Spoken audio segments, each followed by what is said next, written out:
Good morning and welcome to Ed's World, where it's always morning, even in the afternoon. My name is Jay Edgar, and I am joined today by someone shrouded in mystery. I am joined today by the Analytical Chick, or AC, as we're going to be talking throughout the rest of the show. AC, welcome to Ed's World.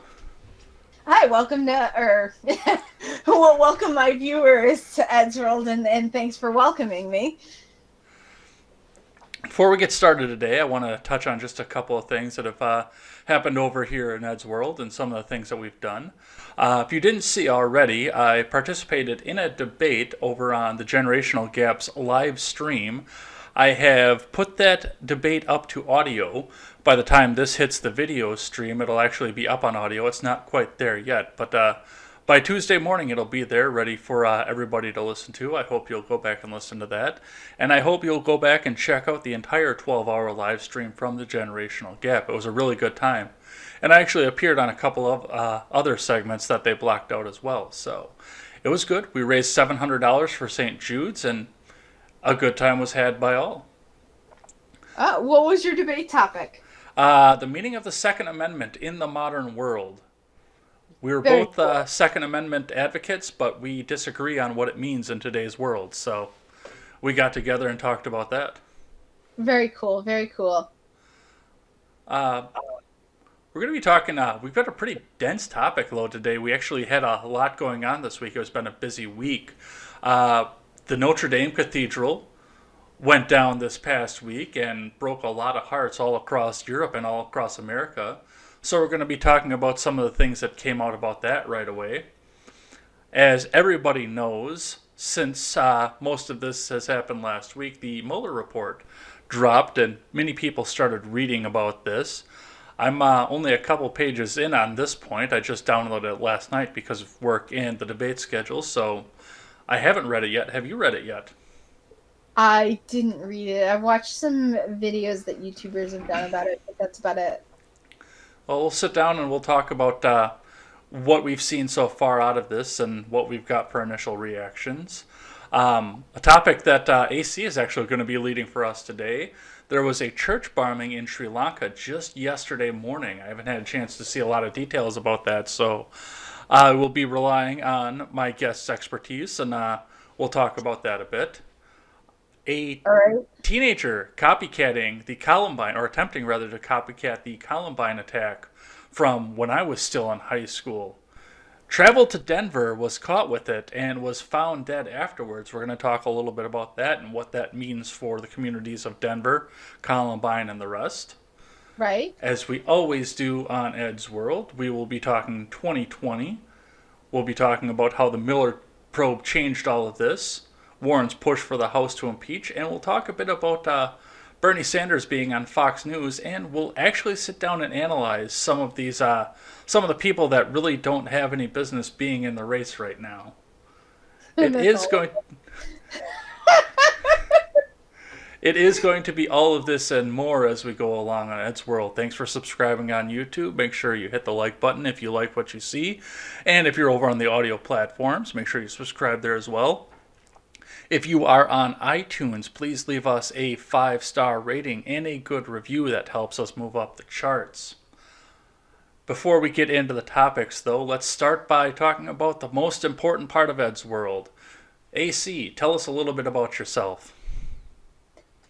So I got into YouTubing. Originally, I watched YouTube channels, and then I broke out my own channel August of 2017.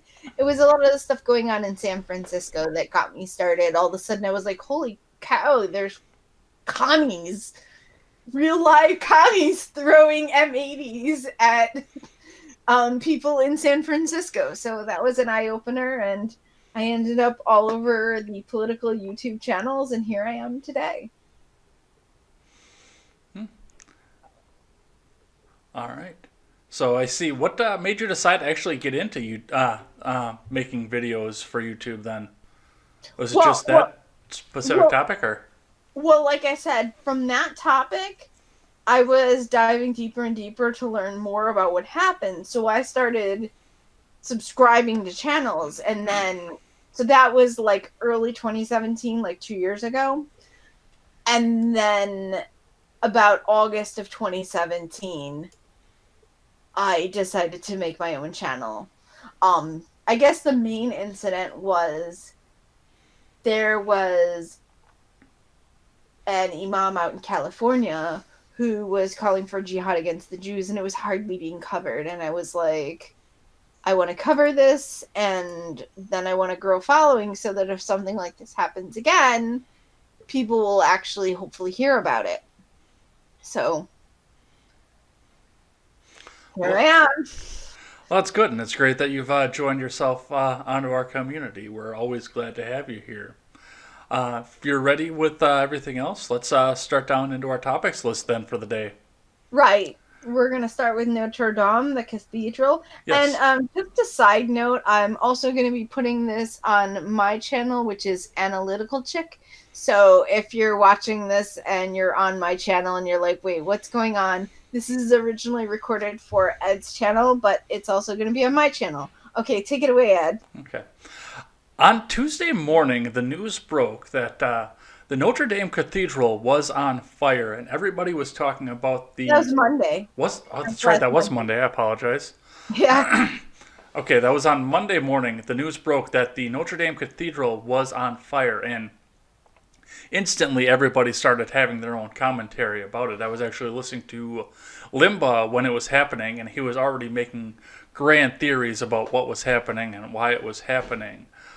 For the most part, nobody seems to know what happened. There have been ideas and some investigations that have gone out to show that a fire has started in two places. But, Two again, places. for the most. I didn't know that. I didn't know it was two places. That makes me even more suspicious. Continue, Ed. Well, there have been some major conspiracy theories that started that were even starting even before the wood was cold yet. So, what have you seen Well, about it this took a so while far? for it to get cold. What's I, that? if I'm not mistaken, they took their sweet time getting a firefighter there to actually put the stupid thing out. Well, yeah, climate change. It might affect the atmosphere.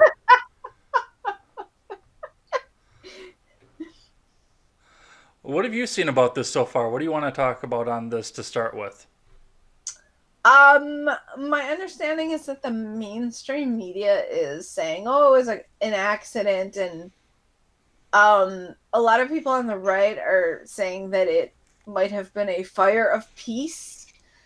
And I say the idea that it was an accident. I'm not really buying it. I mean, I can't really prove it, but I don't really buy it. There's not really anything I can do about it, you know, but personally I don't buy it. Why? Whatever do you mean when you say fire of peace? Oh, you know what I mean. I do, and that has been part of what's been going on. I mean, people are flying conspiracy theories completely left and right about all of this. This person was seen going in and out of this place. This might have been one person. This might have been another person. But I mean, for the most part, even when it was going, people are always say, "Oh, well, a construction worker was being careless with a torch," or it was an electrical fire from I the just 13th century electrical. I just find it very suspicious that the fire was still burning and they were already like, it was an accident. Like, how do you know that when there's no way anybody's been able to get in there to inspect to see what happened? It it just seems like the usual with the mainstream media wanting to put down some propaganda against the people. So the fact that they came out with that so quickly, and also given the demographics of Paris, I'm suspicious. I can't. It's not like I can like prove it. I don't know about. I guess Paul Joseph Watson or Mike. No, Mike Cernovich. I'm sorry. Posted some video of like, oh, well, no workers. Well, who's this? I mean, when they said no workers, they meant no construction workers. But then that makes me, if there was no construction workers, then how was it a construction accident? I'm just like, I don't know. It just, I know how governments are, and I know how they lie to us, and how the propaganda is deep these days. So I just don't buy it. Plain and simple, I don't buy it. Well, I don't have cable or anything here, so I don't ever really watch cable news. I kind of look at some of the highlights. I read some of the articles afterwards. But from what I was hearing with all this too, people were already talking about the incident the next day, that Tuesday afternoon, on CNN, and somebody was bringing up the fact that uh, there were churches burning all over France, and this might have been a Muslim thing, and they just like cut his mic. Yeah, that's another reason why I'm suspicious. I mean, I'm well aware of the stuff that has been going on in Paris. I've seen the videos of like the trash and the mattresses all over Paris, and just I just saw one this morning from Martina Marcota, I think it was, Okay. um, where she went to Paris and showed videos of like, just the markets going on, and they're just not very French anymore. I don't want to get your channel shut down, so I'm going to be careful about what I say, or my channel. What No, could I that's say? that's I completely suspect understandable. that it was a fire of peace. And I think people know what I mean. Well, you had said that people were out there saying there were no construction workers. From what I understand, there actually was a construction project or a restoration project that was Right. going on in the church at the time. But I believe that the mainstream media claimed that there was. I mean, I don't watch the mainstream media, but I see a lot of people reacting to it. So, Hmm. or at least I try to avoid the mainstream media. Um, I've heard people reacting to it saying basically like, no workers, huh? Like, obviously they're saying that because the mainstream media would be pushing some idea that there were no workers. So I'm sure they meant no construction workers. I don't really know about debunking that. All I'm saying is the whole thing is very suspicious. Well, I mean, whichever direction this goes, whether or not this was a terror attack or whether this was just a happy I accident, don't like think. people are saying, this is a blow to the West, no matter what. Oh That's yeah, been yeah. the common theme that I've been hearing all about this from the moment the first spark started. That's what I've been hearing. Is this has Yeah. just been a blow to us. Well, and it's also kind of symbolic of the fact that people have let religion slip anyway. I mean, are people in general aren't really going to church. Like, you hear, I think it was Blonde said she and her husband went to church last week or the week before or something like that. She said on tonight's podcast or last night's podcast that she and her husband went for Easter, but I think she and maybe Vince from the Red Elephants, like they've said on podcasts that they go to church and like they're the only young people there. So, I believe it. Um, I mean, that's been going on for a long time. Like, even when I was growing up, I remember when I was like in high school and a little older, it was always on the local news where I grew up. They were always having to shut down Catholic schools. And I grew up in an area that was very, very Catholic. And at one time, there were probably more, like when my mother went to high school, she went to a Catholic school. And I think more students were in Catholic schools than in public schools. It was so incredibly normal when she was growing up for everyone to go to a Catholic school. So, and now people don't really even think of sending their kids. I mean, in the Jewish community, in the Orthodox community, everybody sends their kids to private school for the most part. You're kind of a weirdo if you send your kids to public school. And I believe that's how it used to be with Catholic schools, like back in the 40s and the 50s. And At one time, it was not actually that way for Jews. Like, there were Jewish schools, but it was a more religious group that sent their kids. It was more average for your average modern Orthodox family. They would send their kids to public school, and then they would go to like a Jewish after school program.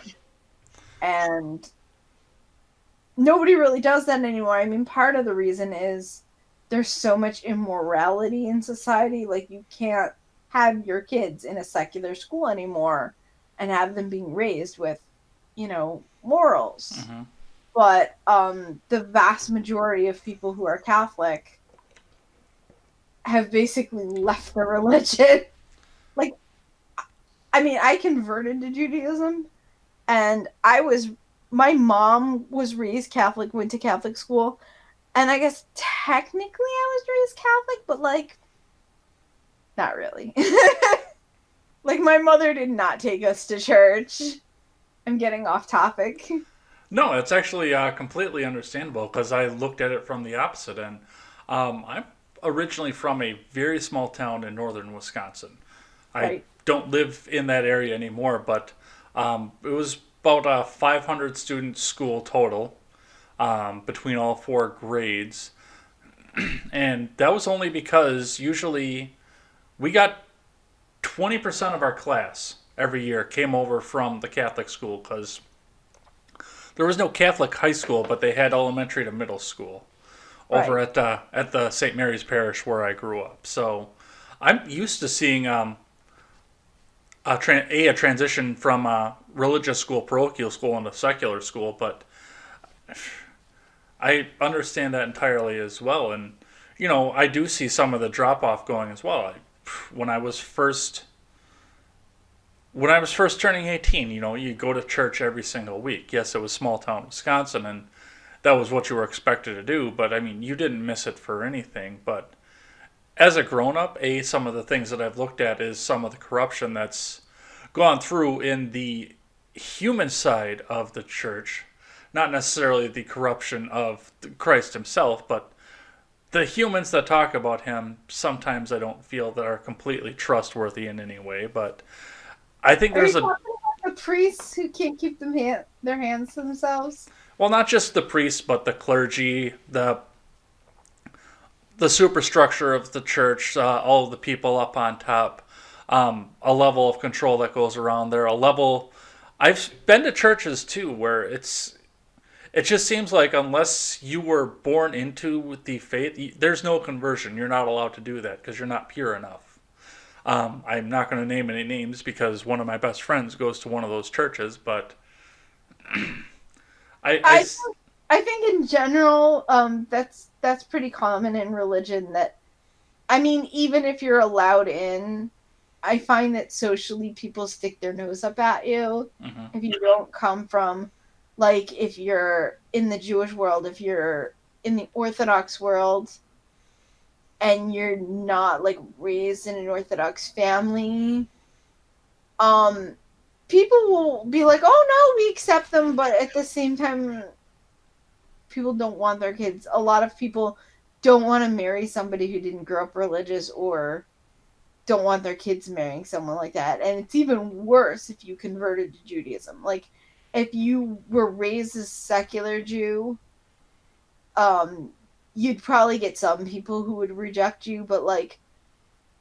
being a convert to Judaism, I've gotten a lot of pushback, and they're not supposed to do it, but they do, big time.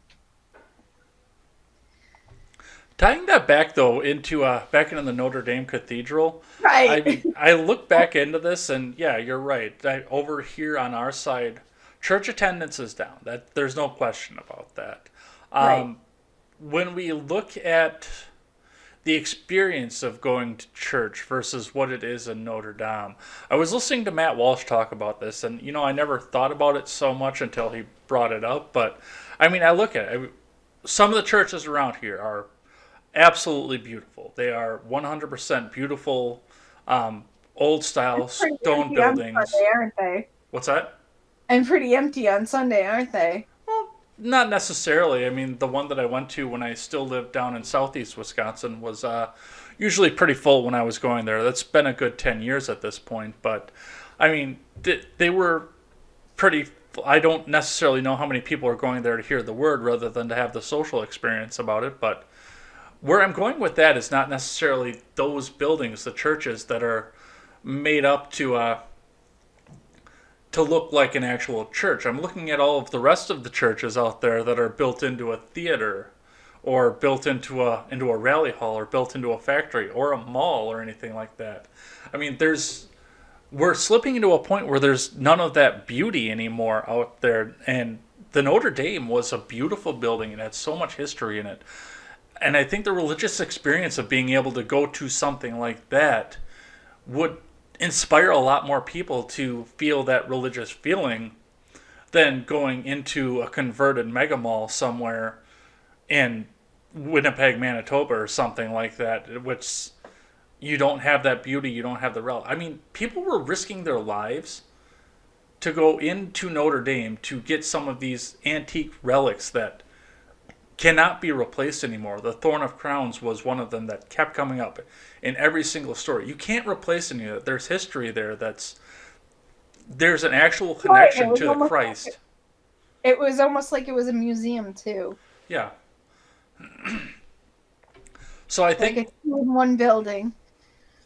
I think that's a part of the reason, like especially over here in the States, that some of the attendance is down because we don't have that direct connection to anything like that. And I do feel like that's a part of the reason that having the Notre Dame burned down is such a blow to the West and to the religious community in general because that's one less place that's going to have that kind of history. You can rebuild the Notre Dame, but it's not going to be the same as the ninth century church that stood for years and has stood through everything else. Right. Yeah. One, Uh, one of the things that I noticed while I was looking at the fact that this was burning down, and I didn't realize the Yellow Vest was still going on. It's completely disappeared out of the news up until the Notre Dame started burning down. But I mean, that seemed to kind of put a little bit of pause into these people as well, just at least for a little bit. I I guess I didn't really I heard a little bit about that. I would say you probably are following this Notre Dame thing more closely than I have been following it. Well, I'm Because I mean, the Protestant, Mueller so report came out, and I was really kind of following that. yeah. Well, if you want to move on into that, I mean, we've put a good 15 minutes just into the Notre Dame Cathedral as well, and talking about its effect on Western civilization. If you want to talk about Mueller, let's step into that. Right. So on Friday, the official release of the redacted version of the Mueller report hit the public for all of us to read. I've actually downloaded a PDF of it for myself, so I will be looking into that. I've already started reading that, but there was a news conference coming up, and there was a hashtag that was going around Twitter that's saying boycott Barr's news conference. So they were already deciding what they wanted to hear about all of this. Congress has I reacted love to the way the left talks about boycotting things like Barr's press conference or big Tucker government. Carlson show. Like, you weren't gonna watch it anyway, so shut up. Yeah. And I want to touch on that after I'm done teasing this The topic right here, but who yeah, goes- you're right. versus the right who says, "Well, I can't really boycott this because I don't watch it anyway." But they like say boycott this, and it's like, yeah, none of your people watch this. You can't really boycott something if you're not patronizing it at the first place. Congress has reacted to both chambers of Congress actually have reacted pretty strongly and openly to the Barr release of the Mueller report. And there are going to be some next steps that are going to be coming out of this. I know we'll talk a little bit more about that when we talk in 2020 Watch, but there are going to be some next steps coming out. But going back here to this press conference here, you're absolutely right. The hashtag went around to boycott the Barr press conference. And the first thought that I had was that William Barr is a member of the executive branch of a bloated federal government that most of the people on the left consider to be a part of their religion, the federal government. So I don't know how you're going to boycott the thing that you've built your life around, but yeah, they wanted to boycott that part of it there. So Well, honestly, one of the other things is I think most Democrats don't really even know what the Democrat Party believes or is behind other than social issues. They are all about the social issues. Conservatives will talk to you about like fiscal and I want low taxes and like they'll talk about social issues and they'll also talk about policy type issues. mhm. But for the Democrats, they pretty much are just all about the social issues. Gay rights, trans rights, this rights, that's rights. Oh, they're gonna put children in, whatever the media tells them to get into a tizzy about. Well, and it's a far cry from the Democrat Party I grew up in. I grew up in a union household over on the Minnesota-Wisconsin border. I grew up voting Democrat, or not voting Democrat because I was too young to, but I mean, I grew up believing that in the Democrat Party and everything that they stood for at the time. Now, this is completely different because this was the late 80s onto the early 2000s. And yeah, I've seen a stark shift in all of this because I've been watching it from both sides for my entire life. I think you're absolutely right that they don't know what they stand for. They don't know what Democrats actually used to stand for. Yeah. Well, I can't say that I've been a Democrat my whole life, but my parents were Democrats. And my mother, in particular, she took me to the polls when I was like, I don't know, I'm older than you. It was the first time Reagan was running. And she took me to the polls with her. And as she pushed down the levers, this one, we're going to vote Democrat because we like Democrats. There was like one that like she happened to prefer the Republican, so we voted Republican for that one. But like basically it was like we're a Democrat, we vote Democrat.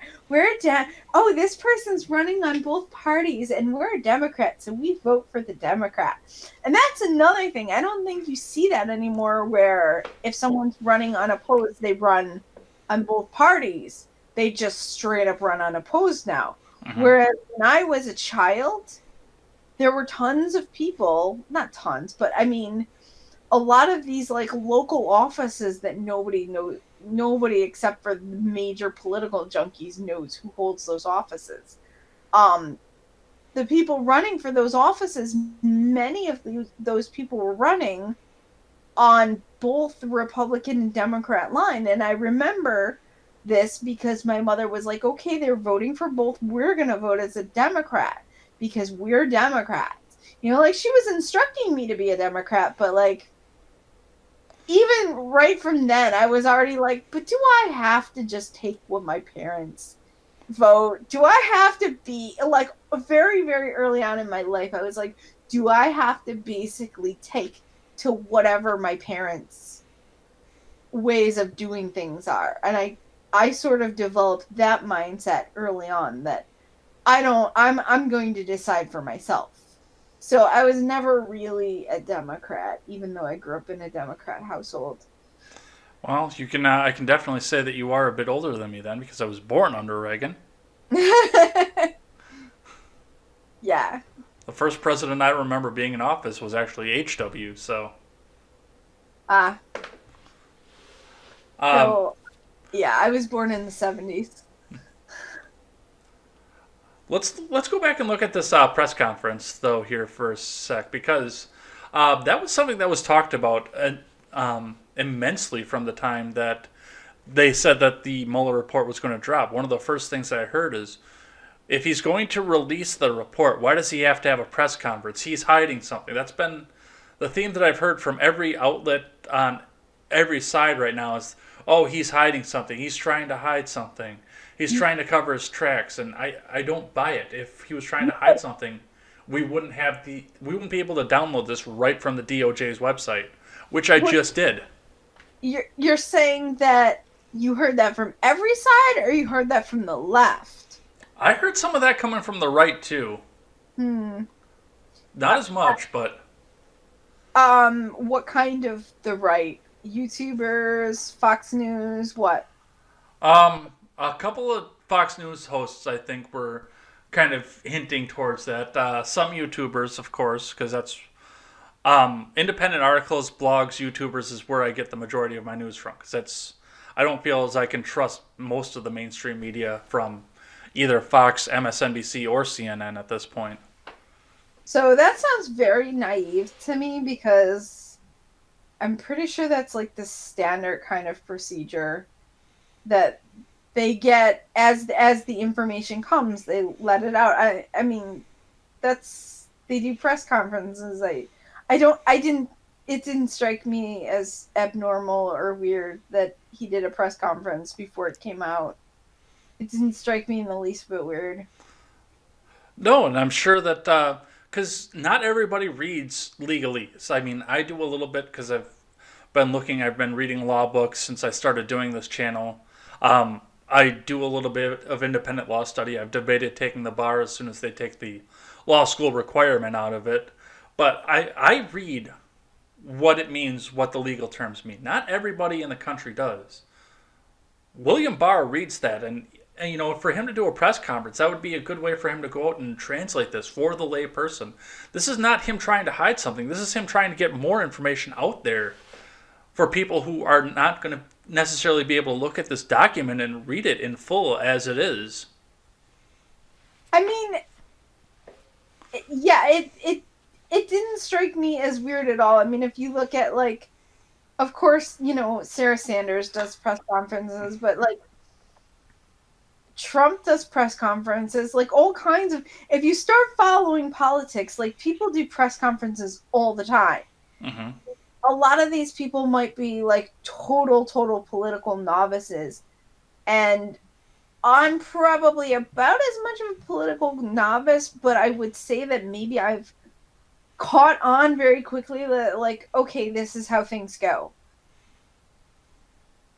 Yeah, And I think that's pretty much how it goes. I mean, if you think about like all the stuff that like airs on C-SPAN, that you occasionally see it, but like, who sees that? Like when Candace Owens spoke to the committee and everything, they do those hearings like pretty much every day. I mean, I know they have breaks and everything, but when Congress is in session, excuse me, that's what they do. The subcommittees meet with people who give them testimony about various things. There was another one that I watched. It was like Ben Shapiro and Adam Carolla met about like all the campus, plugging up free speech and stuff like that. This was they met with, I think, the House Judiciary. Actually, that's the same committee. mm-hmm. But at the time it was under the Republicans. And what was I gonna say? Oh, so I watched the whole hearing of that one. I didn't watch the whole hearing of the Candace Owens one, but I watched bits and pieces. And you see, like, this stuff comes out on our YouTube channels. It's like, I think they're not in session right now, but if they were in session right now today, they'd be having hearings, like about something else. It's just that, a lot of this stuff you don't really necessarily know about. And I like the left probably didn't find out about all of that stuff because it's not their radar. We found out about it because that's in our particular radar. So there's a lot of stuff that goes on that isn't on most people's radar. If I think about when I was politically asleep, so much stuff that was going on that I wouldn't have known about because I wasn't hyper focused on politics the way I am now.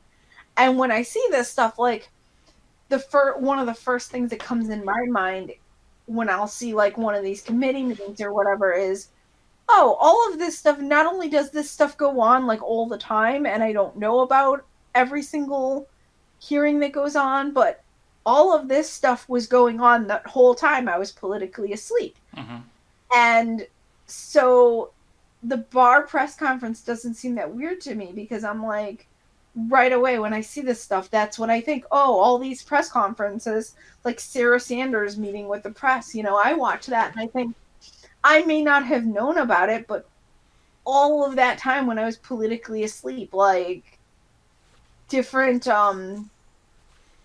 press secretaries were meeting with the press then too, in that same room, no less. Well, I find it interesting that you bring up the fact that there are going to be hearings from Congress, whether or not we see that or not, because even before the Barr redactions went through, the fact that Mueller turned around and turned this over to Barr in the first place, and the fact that he said there was no evidence that he could pursue a collusion charge, or no evidence that he could pursue a obstruction of justice charge, they were ready to actually have a hearing on him right away, and he was supposed to be their hero. And now they want to take him in front of Congress and sit down and grill him for all of this as well. The left eats their own. It I mean, straight up. They're absolute babies. I don't know if the Democrats were always this way. Probably not as bad, but at this day and age, the Democrats are just babies, absolute babies. They're like a 3-year-old throwing a temper tantrum every time they don't get their way. Everything is like pinning hope on how can I get my way.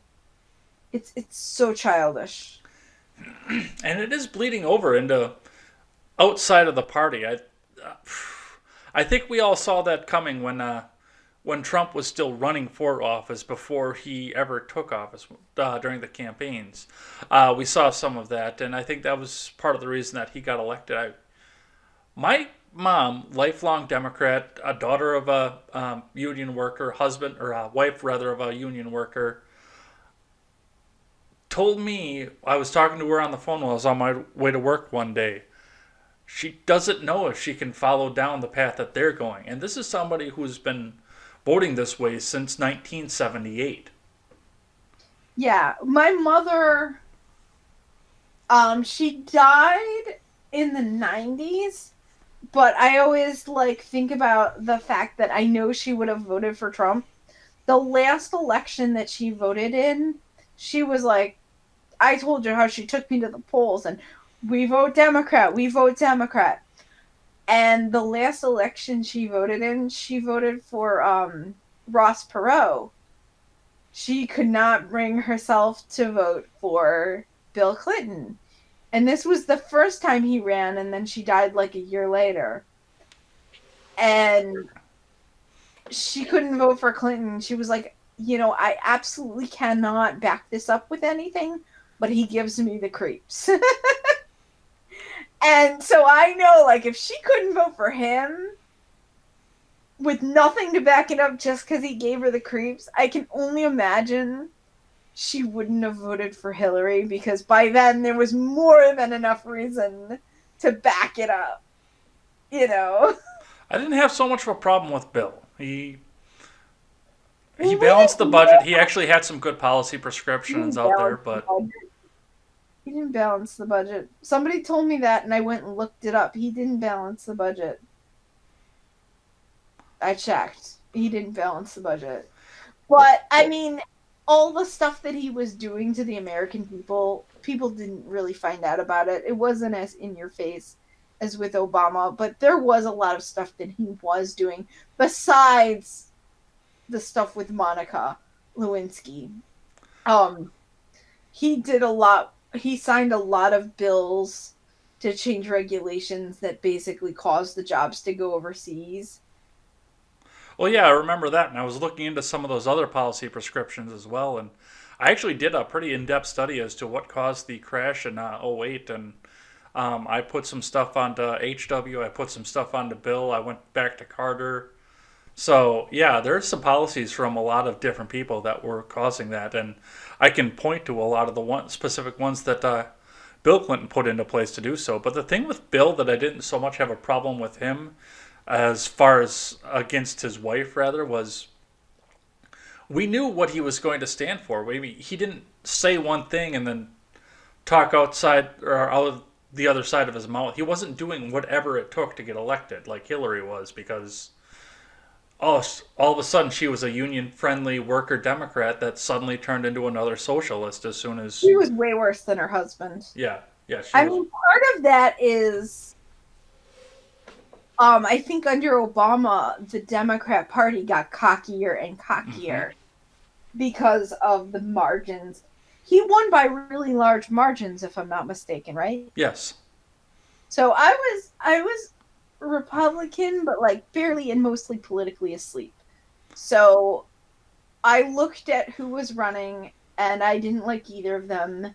And I had moved the last time I had registered. I registered where I grew up, and I had moved, and I didn't live there anymore. And I was just like, it's not even worth re-registering because I didn't really like either one of them. So I didn't vote at all. I didn't re-register to vote. And then same thing with the second one, and then after that I was like, okay, things are getting so bad. Hopefully, I was ready to watch the primaries, which I had never watched.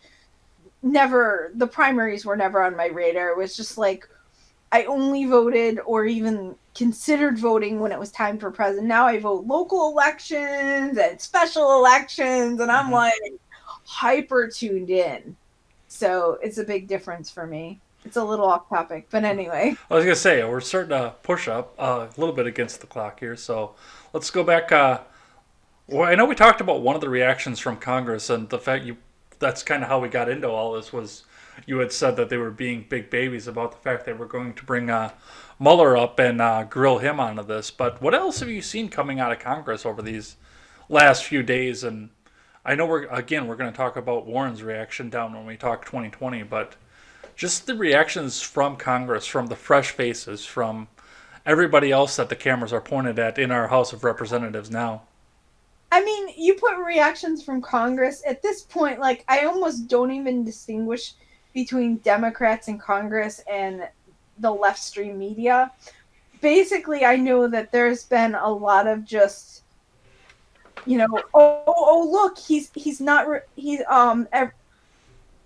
like when I'm getting into it, or like I have one particular far left nut job on Facebook who's a Facebook friend of mine, um, who always posts this stuff, and he keeps pointing out that he's not exonerated, and you hear that a lot from them. Well, he's not supposed to be exonerated. Mueller is a Yeah, I prosecutor. know. I know that, and you know that, but this is something that like the left stream media is hounding on, and I'm guessing that the members of Congress are hounding on it too.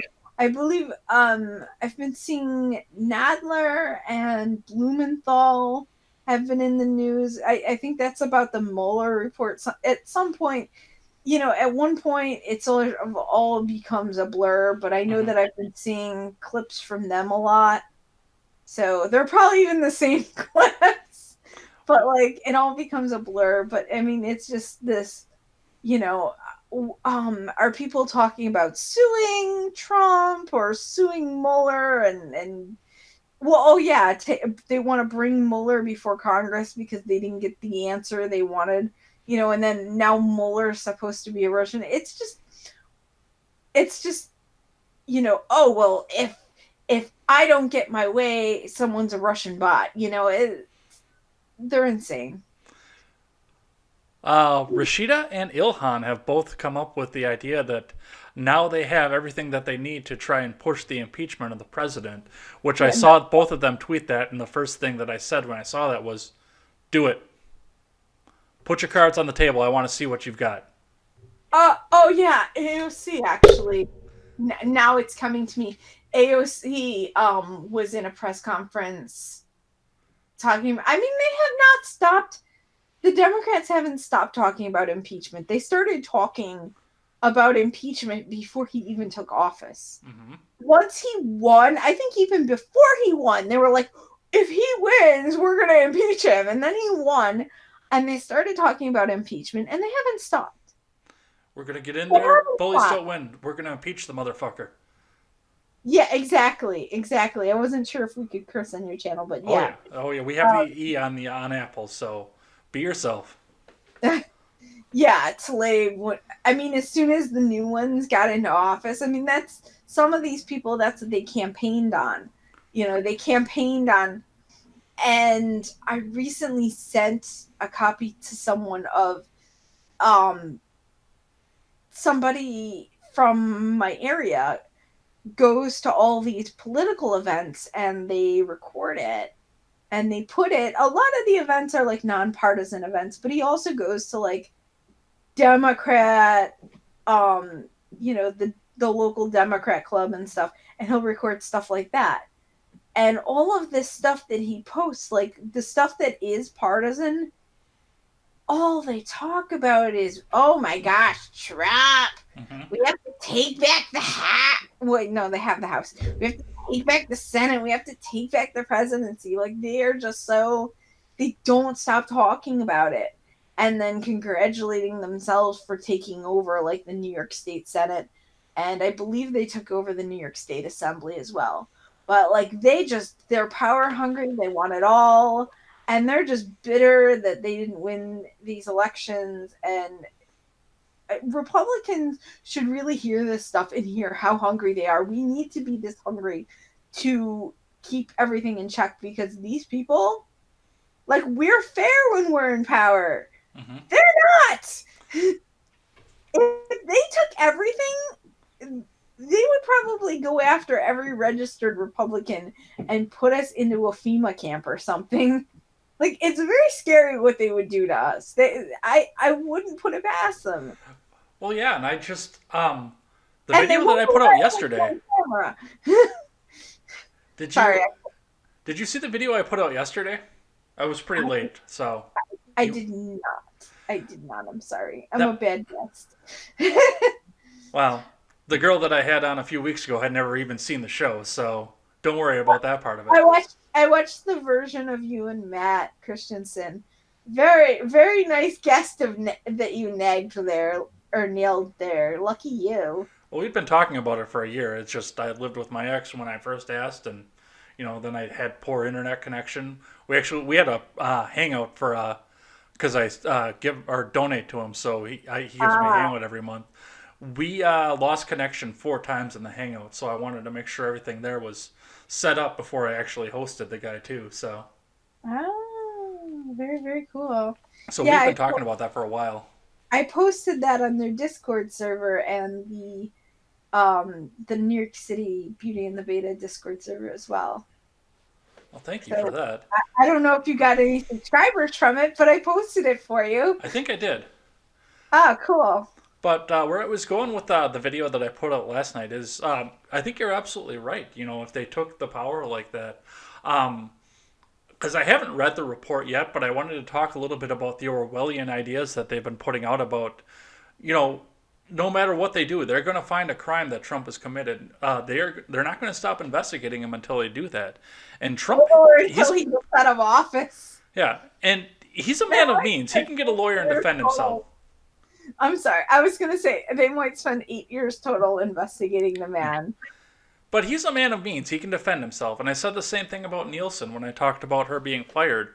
And they're trying to do the same thing, make sure that she can never work again. And these are people of means that, Nielsen could probably close to retire at this point. She's a little young based on what I'm pretty sure her salary was and what she had for savings. I don't think she could quite make it to the end of her life, but she could be comfortable for a little while if she didn't have or couldn't work or do anything for a while. What happens when they turn this around on others of us?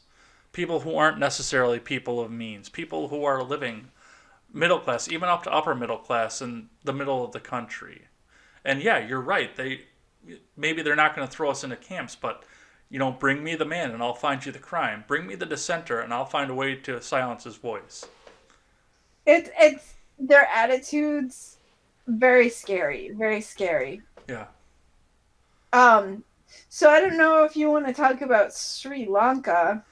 Yeah, we should probably get ready to go start moving along. And this is something you added to the show notes too. So this had just happened. I haven't had a chance to read anything about it. I know the bodies are still warm, so I don't want to go too deep into this. I'll probably touch more on it with my guest next week. But why don't you lead us into what we know so far?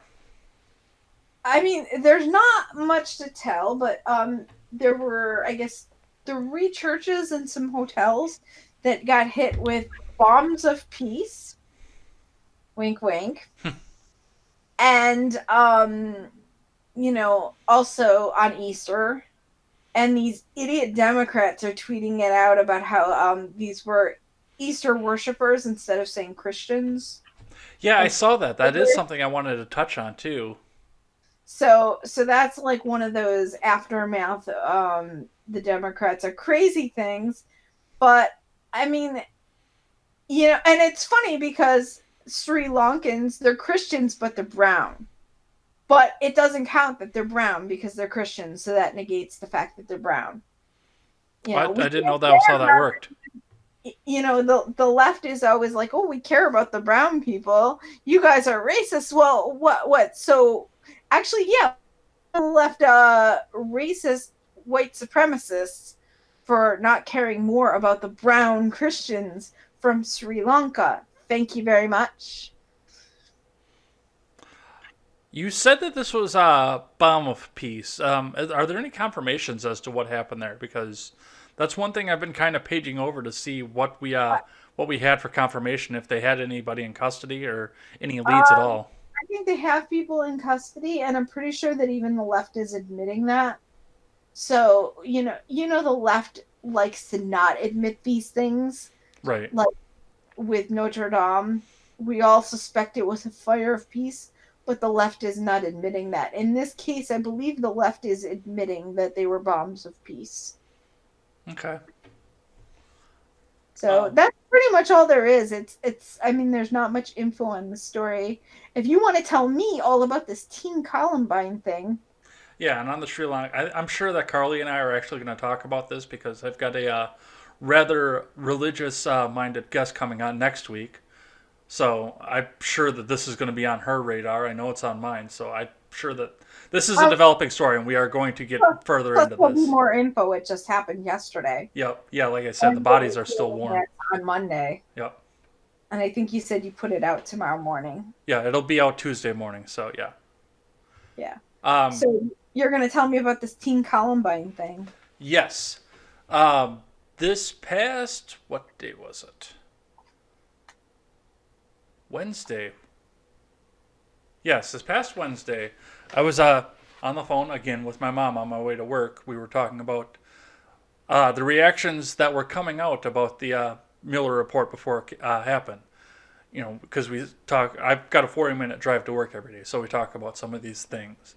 And my mom mentioned to me the fact that there was something that was going on in Columbine, and it had to do with Columbine, and there might have been another shooter going on. There was a big manhunt going on, and I hadn't heard anything about it. So I got to work and got everything set up, and I just turned over to my favorite news website, and I started looking at it, and sure enough, there was a young Hispanic girl from Miami who had become obsessed with the idea of Columbine.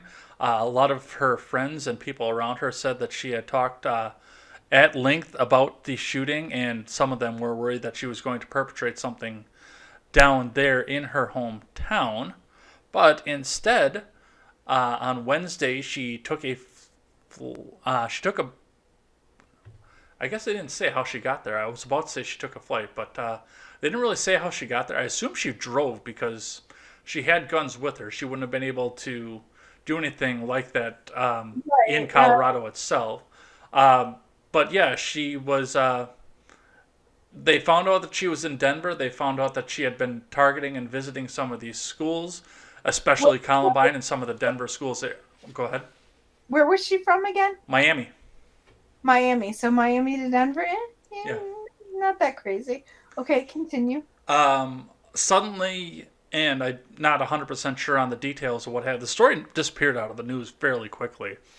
Suddenly, there was a manhunt out there for this girl who was considered to be armed and extremely dangerous with a shotgun. They were searching all over the Denver area and up through the mountains. And I talked to a coworker who's actually been out to Colorado area, and he said that there was a lot of area for them to search. So Mm. God bless them for the fact that they were out searching for there. And eventually they found her dead to an unknown cause in the foothills of Denver. But all the schools in Denver area, especially Columbine, were on lockdown.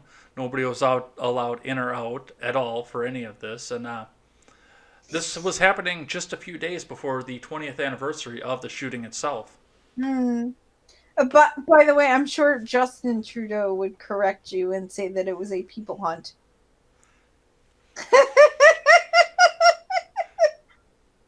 What are you talking about? No, you remember when he was like, I "Oh, do. we don't say mankind, we say people kind." So a people hunt, not a man hunt. I do remember that. I like that. And it's kind of another interesting commentary that comes out of this is I think this is the second time we've had a female who has attempted to be a mass shooter. I guess no, the Iranian was a mass shooter. She shot like 3 people. Hmm. And that's very unusual because prior to the Iranian, I believe they were saying she was the first one. Hmm. Or at least the first one acting alone, not acting with like a boyfriend or a husband or whatever. Right. So it says something about women becoming more, I don't want to say masculine, but maybe like hard in personality, and hardened to the world and stuff. Like rough around the edges. Well, not even. It's a little more than just rough around the edges. Oh, absolutely. But the idea that females are basically taking on these roles that females just didn't take on at one point. It's interesting.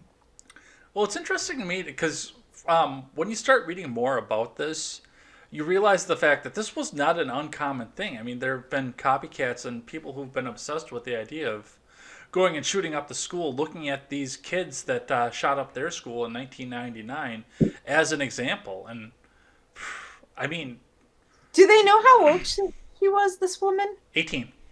Ah. So she's too young to have grown up with Columbine itself. But I Yeah, guess, absolutely. see, that was after I graduated high school, but I think since then it's sort of become a thing. Hmm. Like, I remember One Tree Hill did an episode with a school shooter. And, they put it into the culture like that. I'm sure there's other TV shows that like did an episode on it. And at one point I said something to a woman that was just kind of an acquaintance. She's a teacher, and she got really offended very quickly and kind of flipped out, and she's like, "You don't understand. We have a button at my school where da da da da da they can just press a button." I'm like, "Yeah, but has anyone ever had to use that button?" She totally didn't miss my point. And my whole point was that it happens a little bit, but it's like the media covers it so much. And all these TV shows feature like fake ones, and then the kids start to have drills, and it becomes part of the culture. Can you imagine if it happened and the media didn't report it? Nobody'd know. A second one might have never happened. You know what I'm saying? I do know what you're saying, and I understand that almost personally. When I first started my channel, it was right after Parkland had happened, and one of the first videos that I put out was I was actually having a discussion about what had happened when I was in high school, a year after Columbine, when my friend never did make a threat, but he got pushed to the edge. He'd been being bullied. He got pushed to the edge, and he started screaming all kinds of things that were mostly unintelligible at the time. And the next day there was a massive sit-in because everyone thought that he was going to come back, or not a sit-in, but a walkout from the school because everybody thought that he was, now that he was allowed back into school, he was going to come back and shoot the place up. So, I mean, the whole idea of the school shooting it's got a near and dear place to my heart because I made my first speech defending him in front of my entire school. Um, that same day, the same day that they had the walkout, and that may be part of what took me down the path that we're sitting here right now on. But just the fact, yeah, that was only a year after that happened, and the media was reporting so much on that, and reporting on the bullying and the fact that this was an outcast, and now everybody assumes that everybody who's an outcast is going to come back and do that, where we didn't have a problem with that for 40 years in the public school system anywhere prior to that. Well, I mean, if you think about, like, we had outcasts when I was growing up, and they didn't go and shoot up the school. Like, um, it also ties into the fact that kids are getting coddled by their parents and even the system now. If you look at this whole No Child Left Behind Act that basically says they can't fail a kid. The kid could completely and totally not do any work, not show up. They could literally not show up to class the entire year. And the teacher cannot fail them. Which would have been unheard of when I was growing up. Mm-hmm. You don't do an assignment, you get a zero factored in for that. That's the other thing, is when I went back to college later on as an adult, people figured, oh, if I don't do an assignment, they just base all my assignments on all the other assignments and average those instead of averaging a zero in for an assignment you don't do. Mm-hmm. They just expected this, and I'm like, I thought it was insane, and it was just a major eye-opening to the difference in, I mean, I was going to school with millennials, and Yeah. I'm Gen X. So, and I don't, some things are getting better with Gen Z, but some things are probably getting worse. Well, I Gen think, Z is for the most part, I think, holding themselves to a higher standard because their yeah, parents weren't exactly. holding them to a higher standard, and they need that boundary. Um, and also they're pushing the limits on all this ridiculous stuff so much that a lot of the kids are even like,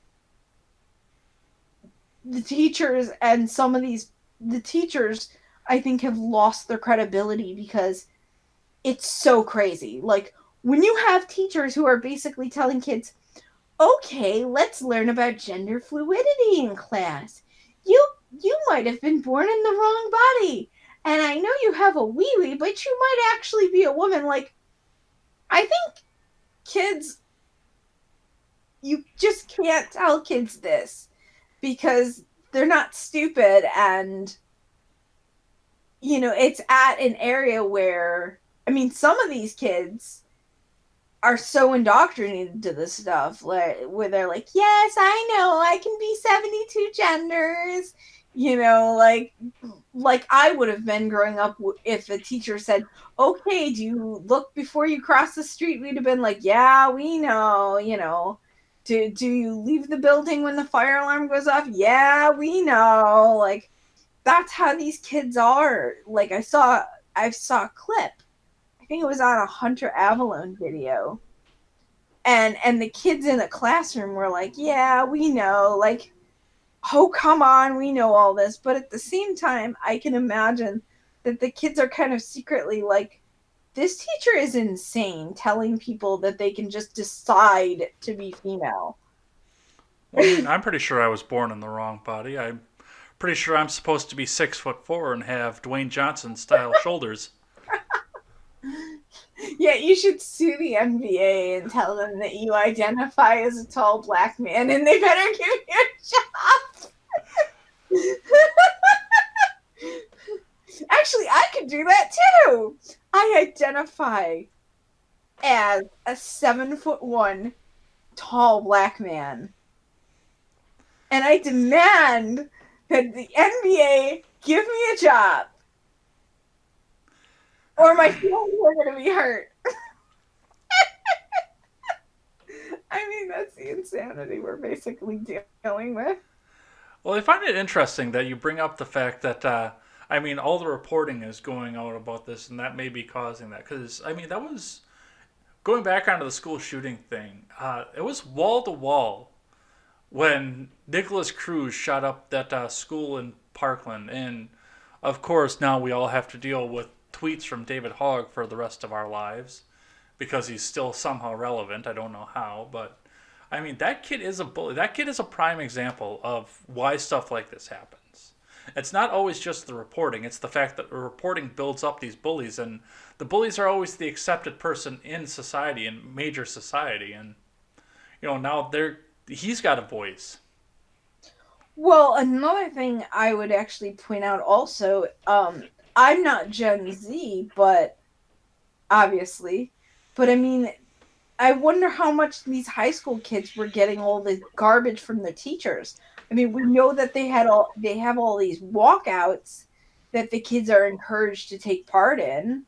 Magdalene talks about grade docking when she was in high school. Like, if you grow up in a left wing area, even growing up in a right wing area, I think the kids are getting it from their teachers What do because you mean? What do you mean when the you say grade docking? um I'm not sure exactly, but I think like maybe it's specifically like there was a kid who had to write about their favorite politician, and they chose to write about Trump. They're And not allowed to. I think I heard what about this. yeah, and I think the teacher said they couldn't, and then they said they were going to do it anyway. I'm willing to bet you if this kid does this project and turns it in, they're going to get a low grade. Oh yeah, the personal politics of my generation are leaking down into the next generation, or they're trying to, but they're looking back at my generation as well, and I think some of us took the time and looked back at the generation before us. The line between the boomers and Generation X was just littered with divorce here, there, left, and right. I know in the small town I grew up in, I didn't see a lot of divorce in the growing up, but that's because it was a small town and you were still judged by that. You get down over into the other side of the state where I lived for 10 years, or even when I lived out in Boston.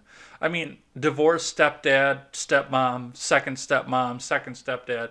That was all a big thing coming up out of that line between your generation and the generation before.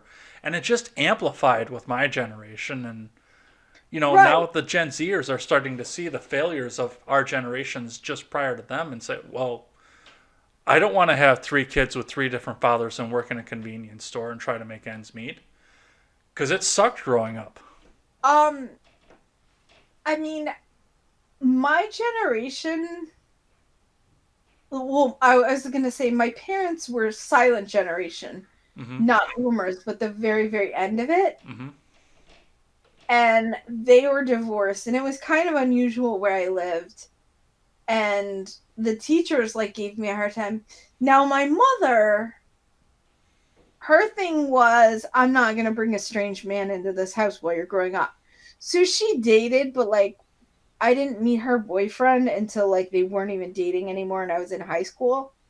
And then she like took me to a party with her friends one summer and I actually met the guy and she was like, "Oh yeah, we were actually dating." Cuz he'd call sometimes and we'd be like, "Sully's on the phone." And she would be like, "We're just friends. We're just friends. We're not dating. We're not dating." And then when I was a teenager, she was like, "Yeah, we were actually dating even though I told you we weren't." Well, and that's just on the opposite side of it. I mean, I did not get married young, Well, and I my dated. dad, on Yeah. the other hand, he had he had a girlfriend that he shacked up with for 7 years, and she brought her kids to live with us. Well, one of them was out of the house, so it was like one of her sons who was in high school, and I was like 10. And then that ended, and then he had another girlfriend who had her own place for a while, and then eventually she moved in with my dad. So then she had to bring her kid. He was actually like 25 or something like that. He was a real loser. He had no job. She had to bring him to live with us. And then that ended. And then when he actually married, the next one, he actually married her. And her kids, by then I was in high school. Her kids were a little older than me. Like my sister is 2.5 years older than me. And then I think her youngest was like maybe 2 years older than my sister. And then the next one was like 2.5 years older than him. So the stepbrothers, like, she sold her house to her sons, or one of her sons. So like she ended up moving in with us and didn't bring her kids.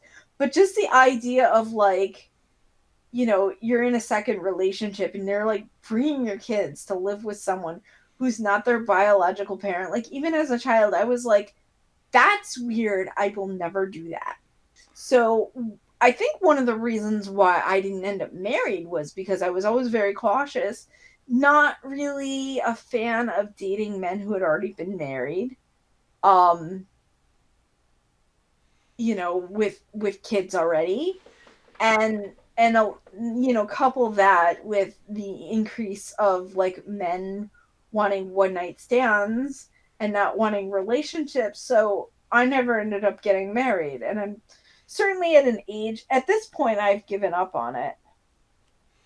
Well, it was just where I wanted to go with that too. Is it was just the opposite. Like I didn't get married, and I dated for a little while in my 20s, and um, usually I wouldn't go out with somebody who already had kids as well. But on the few occasions that I did, I was meeting those kids Yeah. almost immediately every single time, and they were young kids, and wasn't a lot of chance to screw them up at that point. Once they get older, yeah, their chances are a little high, but yeah, it is the difference and some of the failings that I think is happening that's trying to push Gen Z into a more traditionalist state. Well, and and one of the other things that was weird is it wasn't like just bringing one set of kids to live with their new significant other, but my father had kids and these women had kids. So they would be moving like when I was in elementary school or middle school. These women were the same age as my dad, but my dad had his kids in his 30s, and people back then used to have their kids in their 20s. Mm-hmm. So they would be bringing their kids in, and they usually had sons. Actually, all of his girlfriends had sons, and his wife, and they would bring these kids to come live with us, and then these guys would be like, 10 years older than me, and they'd be like bossing me around. Mm-hmm. And so that created like another situation. Like, in particular, when I was like 10, 11, 12 years old, my dad's girlfriend's son was, I think, 18, I think. He was like late high school. Mm-hmm. And my father never like left him in charge of me. But like there was one incident where I was home with a babysitter and I was watching TV, and he came home and he started saying like, I'm older than you, I can like take the TV from you.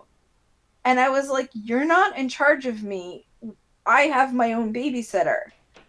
Instead of like even trying to negotiate with my babysitter to get the TV, he just started like fighting with me. And it's like, he's not my sibling, you know, and no like rules regarding how he and I were supposed to interact were ever established, which I think was a little silly. And his girlfriend used to like, I remember one time she flung ice cream at me when my dad wasn't looking. And then when I went to get dad, like the little brat I was, she ran over to me and like wiped it off with a napkin. This happened a few times. So I think we're way just off topic at this point. a grown woman just sitting there with a spoon going boing with shooting ice cream at a child. Yeah, it happened. Anyway, what were we moving on to 2020, right? Yeah, Now that we've completely missed that topic entirely, let's talk about what is going to be coming on from the next election, because there have been a couple of interesting little shifts that have gone on.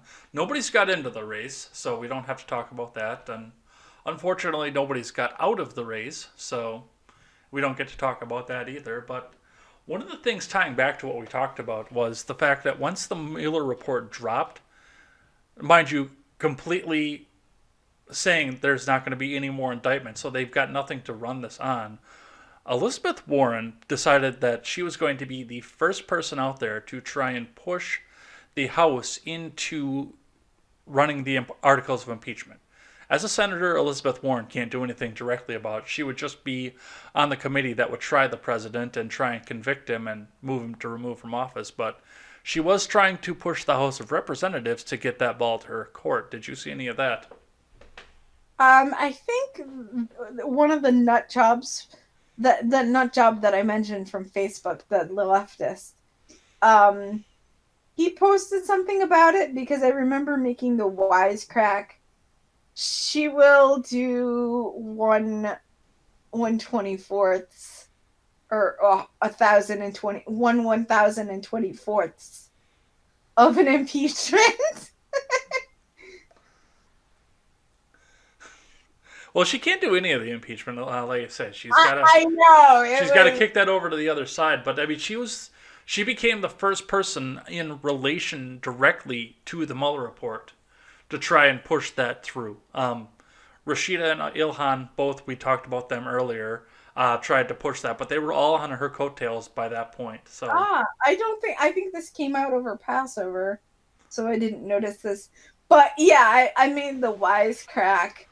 I mean, and also at some point, like I just expect them to do this, so it's like I barely even notice. Like I see this stuff come out, and I'm like, yeah, whatever. I knew they were gonna do this. Like it says, as blonde from Matt and Blonde would say, like the one show she was like, yeah, whatever. Muslims are gonna Muslim. Like, yeah, whatever. Democrats are gonna Democrat. yeah. How do you think the Mueller report changes up the stack of the people that are already on the list? I mean, the usual, they're going to get in the media and posture, but I mean, if you didn't see that coming, like you're not paying attention.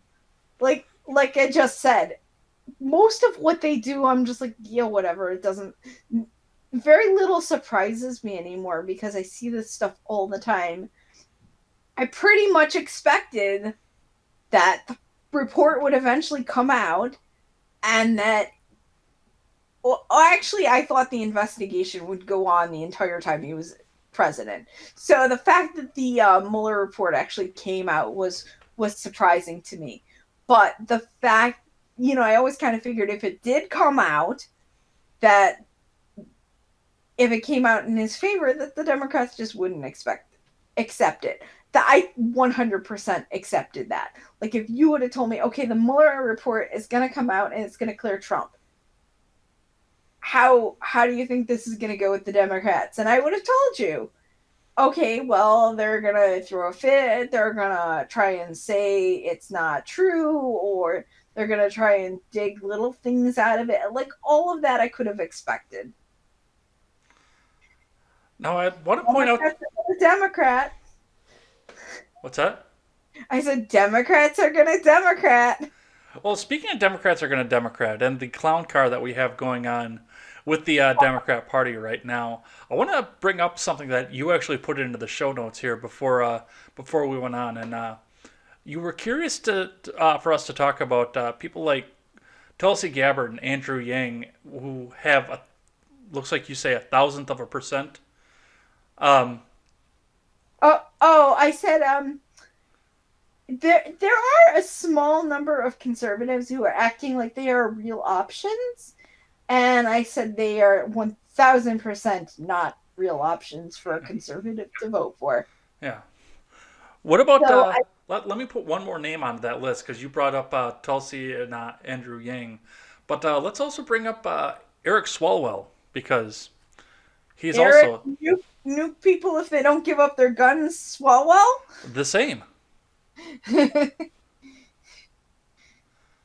Yeah, he's a scary motherfucker.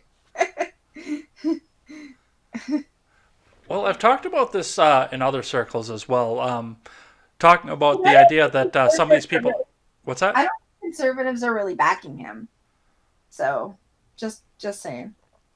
The main thing with Tulsi is I think it's a little weird that people are supposedly conservative and backing Tulsi and Yang, but I think that a lot of these people are either like political novices or they don't really know, they're not really paying attention if they're like Tulsi is backed by the baby murder pack political action committee called Emily's List, and I did a video about that on my channel. It's a specific, they back women running on the Democrat line who are pro Planned Parenthood, pro quote unquote choice, pro baby murder. And so if you're getting money from a PAC for that, you're not just voting to maintain what we have.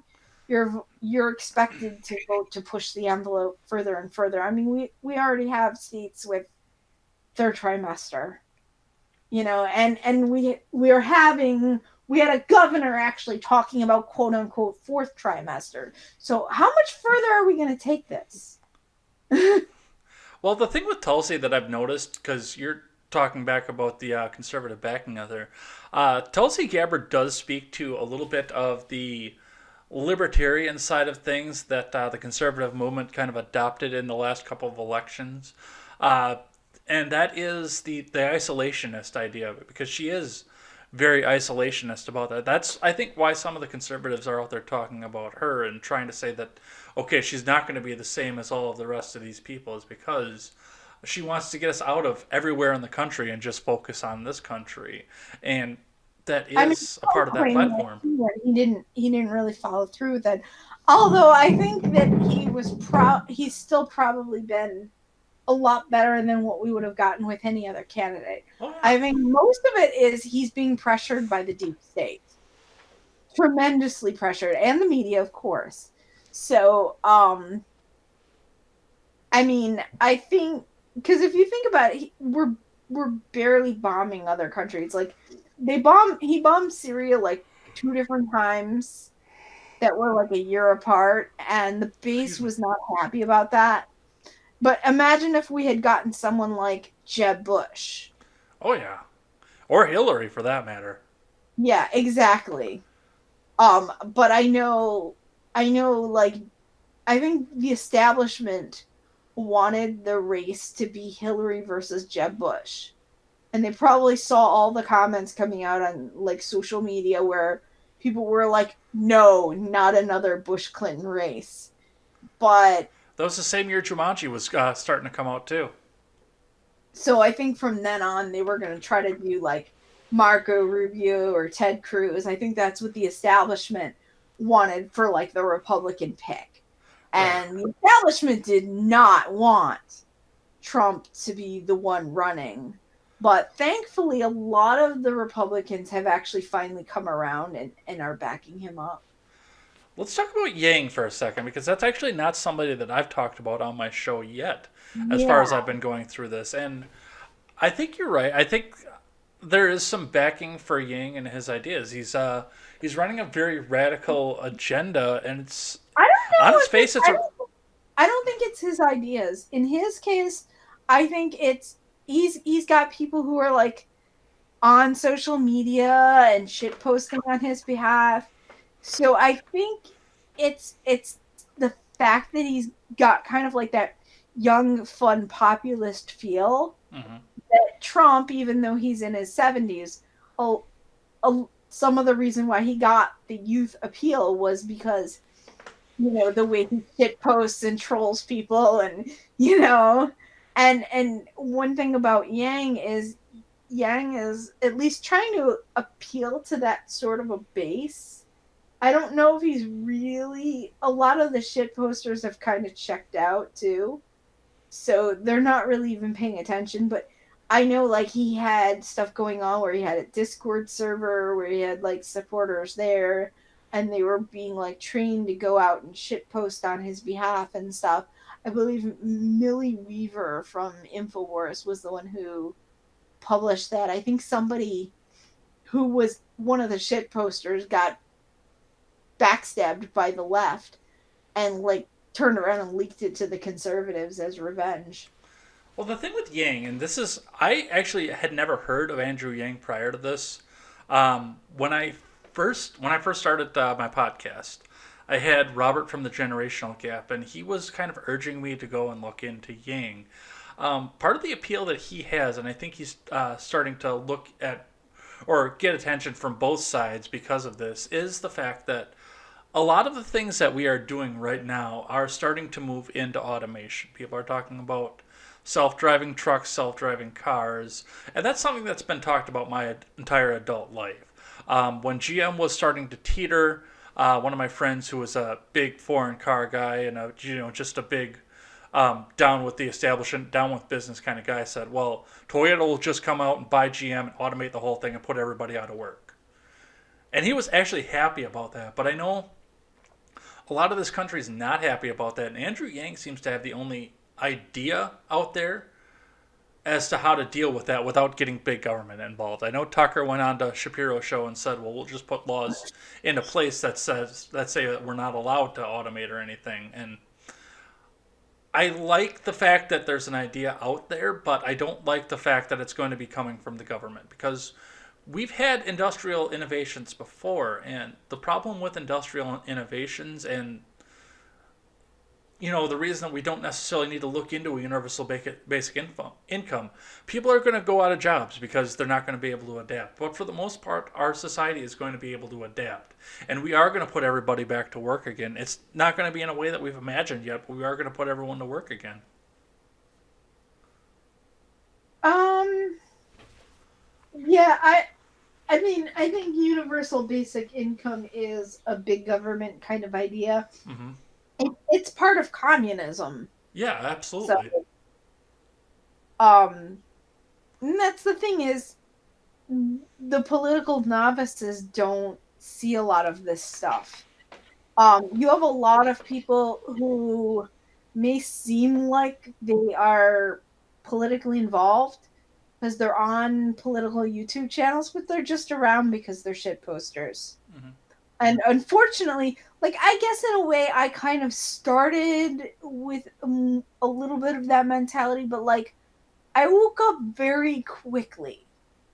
Very quickly, I was like doing all kinds of research and doing a lot of research on my own. And I, very early on looked up like, oh my gosh, I don't even know who my congressperson is. So I looked it up. Oh my gosh, I don't even know who like this representative is and that representative. So I know who all these people that represent me are now. But like a couple of years ago when I was politically asleep, I couldn't have told you who my congressperson is. And yet we still have people who are on these political YouTube channels and they'll make comments like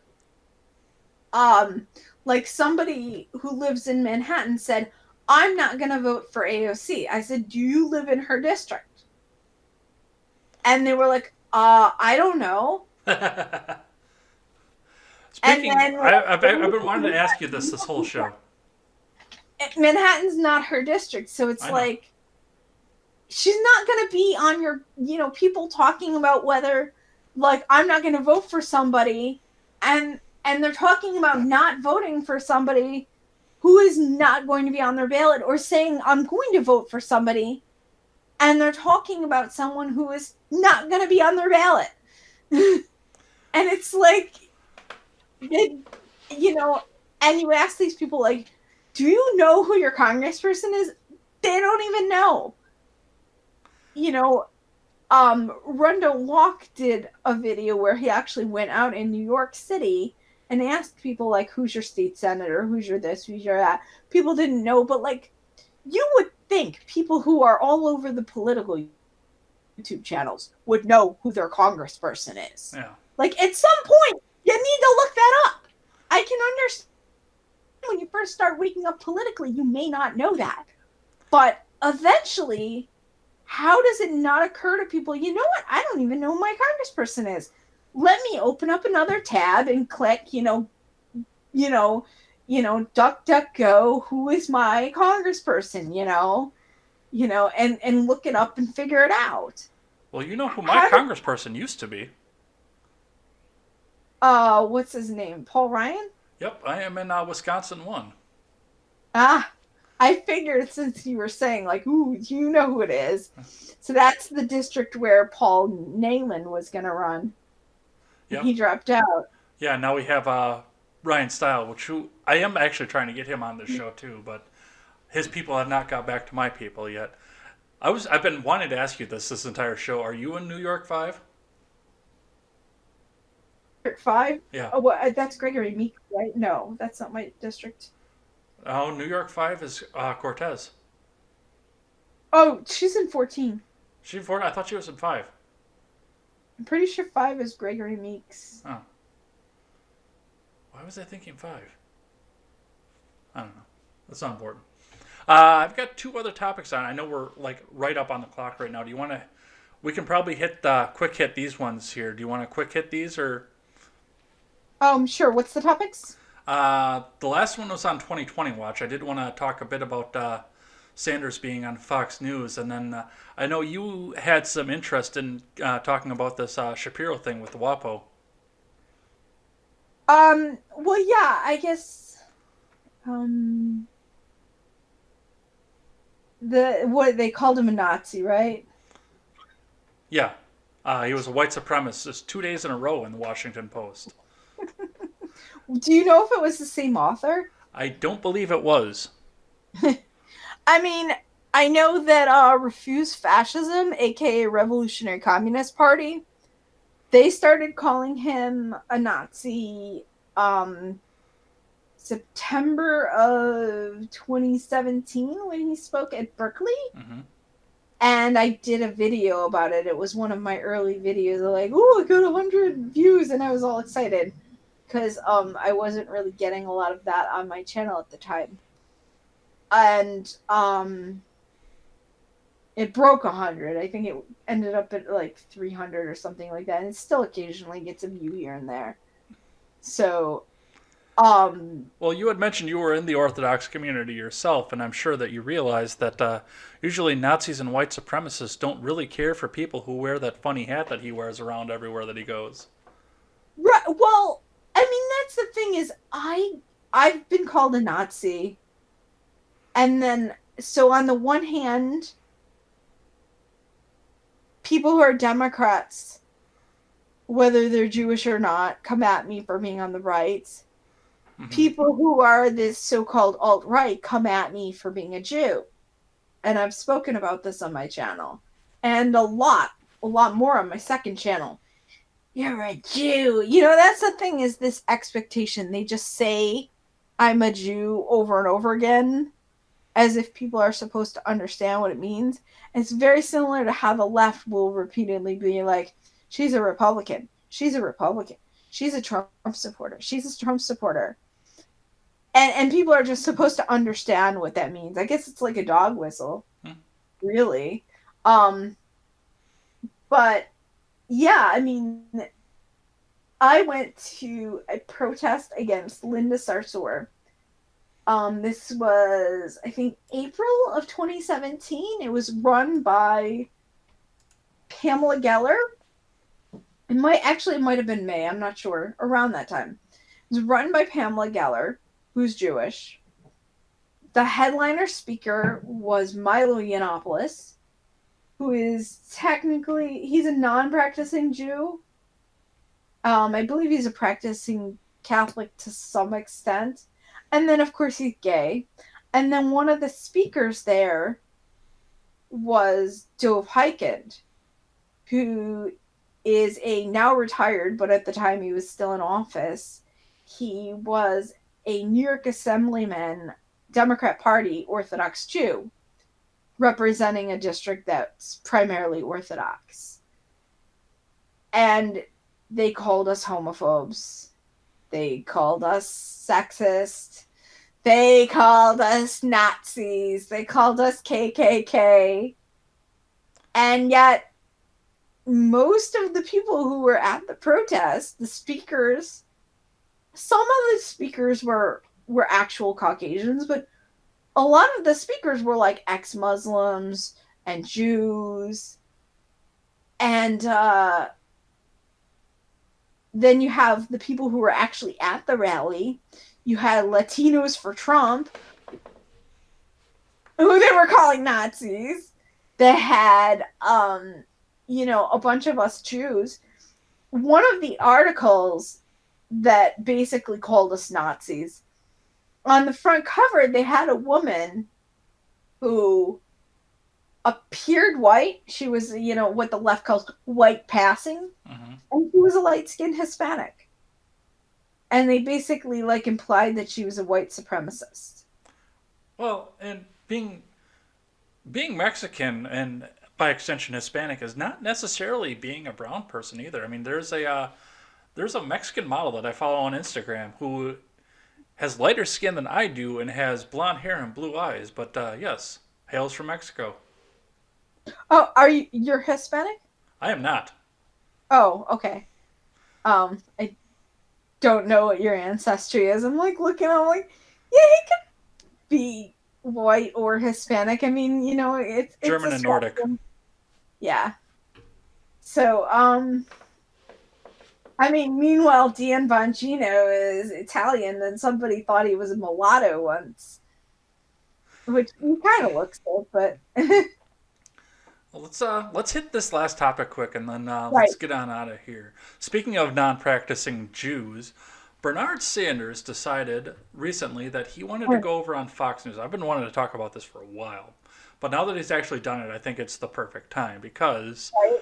um, even before he went on there, there were people that were trying to discredit him and trying to discredit Fox News and trying to say that he shouldn't be allowed to go on there because he shouldn't be reaching across to the other side and trying to garner voters. Anybody who would watch Fox News or anybody who would be a Republican is dead to everybody on the left, which is an idea that I completely encourage. But I mean, this was a massive controversy for everybody involved, and it seemed to go well, and he was actually being asked some hard questions for some of the first time in his life. Um, did you see anything about this coming into this at all, or? I probably did. I subscribe to like 350 channels at Wow. least. So I sit down and I put stuff in watch later and I run the videos and like I do it like while I'm cooking and stuff like that. So sometimes I don't really see all of a video, but I think I did see videos on that. A lot of them are like reaction videos, of course, that show original clips. So I feel like I probably saw a video about it, but I don't remember like officially. It all kind of blends together after a while. Um, let's see. Is this one of the ones where like he was saying he wants, I believe there was a clip where he said he wants, the one percenters to pay their fair share, and they pushed him to get hard numbers, and eventually they got him to admit that he wants the 1% paying 52%. Was that from Fox News? I believe there was that, and then yeah, it was they were continuing to push him and show that he does need to reach down into the upper middle class as well, which I think is a part of I don't think necessarily, and hear me out on this. Notice when Cortez goes on shows, she never goes on anything right leaning, and she never goes anywhere where somebody is actually going to ask her a hard question. Yeah. Alexandria Ocasio Cortez has been invited on this show before. Before she was even famous, right when she won the primary, I reached out to her and said, I want to talk to you about your ideas because I am a very big supporter of freshman politicians. I had no idea where any of that was going to go, and any of her campaign was going to go after that, but I reached out to her. Shapiro has reached out to her. So many countless other people on the right have reached out to her and asked her to come on our shows and discuss the issues, but she won't do it. Now, Well, Bernie's. after she said Shapiro was catcalling her, I know Liz Wheeler also offered her money, and she was like, "I'm a woman, so I'm not catcalling you. Come on my show. The show will give you $10,000. You know, da da da da da." And Liz Wheeler got no response, and I believe there was a female from Fox News who reached out to her. Mhm. Well, first off, most of the people on the left are demonizing Fox News as something horrific. It's propaganda, it's slander, it's Which this, is that, and hilarious because OANN is substantially more conservative. Fox News is a joke compared to the YouTubers and the except for like Tucker and Bill O'Reilly, like the five, some of them will actually like speak up for conservative principles, yeah. but there's a few of them that they're like, "You're a conservative, Well, yeah, okay?" I've written an article for Quora in answer to somebody's question that said the question was, "What's the left wing equivalency of Fox News?" And I started out my answer. Well, first we have to assume that Fox News is right wing because it's not. Yeah, I guess the closest would be CBS, Yeah. because CBS is, until like this whole the good fight thing, I would say that they were probably the tamest of the left wing mainstream media. But after like this commercial that came out, I'm like, I don't know if I can say that now. That Well, was pretty freaking crazy. well, I want to go back and just talk about this thing with Bernie here because, I mean, on the outside, the way that the people are talking about it, when they are talking about it, they're talking about balkanization and everybody who voted for Trump is dead and we don't want their votes. We don't want them in our club anymore, which is a horrible way to run a campaign. But I completely encourage the idea. So Yeah, never that's interrupt your enemy when they're making a mistake. but the other side of it. I look at this. I look at the questions that Bernie got asked, and I looked at the fact that people like Warren and Cortez and Ilhan Omar have been invited to go on to other outlets like this that will ask them the hard questions, and they refuse. And even they'll go further than refusing and start name calling for the fact that they won't go on to there. Bernie Sanders was going on an outlet that was going to ask him the hard questions, and it was going. He was either going to have to lie or he was going to have to reveal the agenda. And I don't think they want us to know the agenda. I think that they just want everyone to fall in. I think that's a big part of the reason that this is actually a controversy. I think the real reason is that a lot of the politicians are puppets being controlled, and they don't know how to answer these questions on the spot, Yeah. especially with somebody like AOC. That's especially true of her. I mean, if you look at Candace Owens has come into her own, but when she first came out, she wouldn't go on anything where she was going to be challenged. She got softballed her questions too. I can't And argue that. I actually heard that one of the leftists, that a leftist show actually tried to debate her when she was first becoming popular, and the show was more than big enough that she should have wanted to go on. And her handlers basically told the person she's not ready for this. But after the way she held her own in the congressional hearing recently, I would say she's figured it out. Yeah. And I loved that she told them she was offended. I loved that because that's what they do to us. I was actually want to do a video, and I was going to call it "Weaponize Offendedness." Well, and you can't really be afraid to go over to the other side, no matter what it is you're doing. I'll be talking with Stephen Ignoramus tonight on the night that we're recording, not the night that we're releasing. I'll be Right. talking with him because I was even planning just recently to go and run a campaign of my own. I was going to run against Baldwin for the Senate seat that was open last year, but things happened and I wasn't able to do that. But one of the first shows that I went on that wasn't my own show was a half and half show, a conservative millennial and a liberal Gen Xer. Ah. And Robert put me through the ringer. He asked me all of the tough questions, and I stood back and hung with him. Just a tiny YouTuber. Never really been challenged like that. Well, I have been challenged before like that in my life because I live as close to Madison as I live, and I spend a lot of time up there. So Madison is. You talked about Milwaukee a little bit off camera, but Madison makes Milwaukee look like a right wing stronghold. Trust me. So yeah, it's important that we don't get softball like that, or that we don't let ourselves get softball. We don't let our handlers decide what we can and cannot say. And I do think that's a part of I think the people are stepping in trying to keep Sanders from going out and actually having to answer a real question. Right. So, just looking at the Steven ignoring this guy. He's on the left? Is that what you're saying? No. He's Steven is not. followers that I know, so no. Steven's kind of a center rightish. He's kind of like probably about where I am, maybe, um, but we are going to talk about the idea that I was planning on running. So Yeah.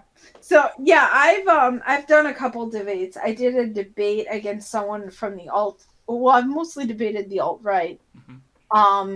I think only debated the alt right. I used to call in to an alt right call in show, and they loved putting me on because like they would let me debate whoever else was a guest, and it would let things go fiery. So eventually I left the Discord server and stopped calling. It wasn't really a call in show on the phone, but you would go Yeah, into the Discord, and um I stopped going on to there, but and some other, like, I don't know if you've heard of Luke Ford. There's a woman who would come on, and I would end up kind of debating her because she was trying to push secular Quranism, and she was trying to be sneaky and pretend like she was some sort of ally to the Christians, and then she would tell them, "Yeah, but Christianity is not working. You need to be a secular Quranist."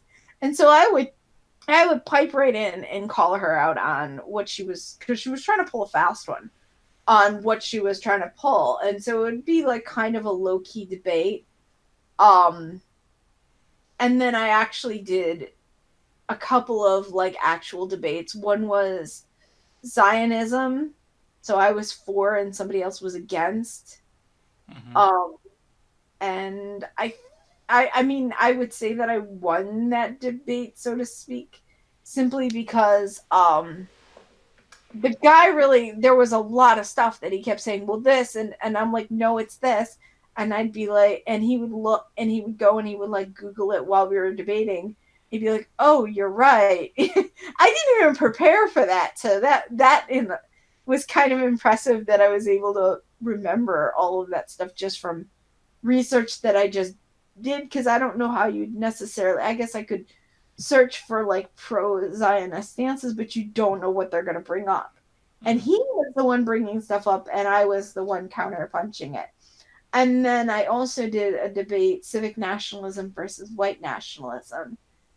And that was the last debate I did because my computer was failing me. I had two computers, and then one of them died, and I was stuck completely only on one computer.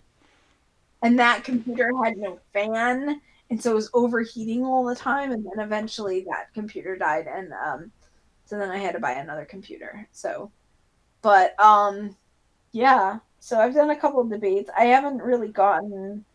I mean, I guess since I got the other computer and kind of got back into YouTubing, I've still not really like hit the kind of swing that I was in before that. I had all these guests lined up when my computer died. It was horrible. It was a horror. I was like really hitting a stride where I had like the computer died before the second computer died before the civic nationalism debate, and I tried to cancel that, but then she like shamed me all over social media.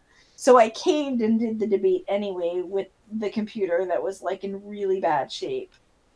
So Well, we're almost at 2 hours here, so yeah, why don't, why yeah, don't, why don't you say we get through the outro here and yeah. get on with our So days? Yeah, so my hobbies outside of politics would be like cooking and graphics. Really like making my thumbnails and stuff. Paint.net. So That's awesome. Maybe one day we'll get more a. of the food than the cooking of it, actually. Well, thanks for coming on the show today. That was really awesome for you. Thanks to the audience for listening, and hopefully, thanks for the new audience that's going to come in because you said you're going to redo this on your channel. Right. Remember, if you're looking at this, you're stumbling across us for the first time, make sure you reach down and you hit that subscribe button below. Hit that thumbs up button. That helps us move up the algorithms, and leave us a comment. We always answer back on the comment section. If you're listening back on the audio platforms later, thank you again.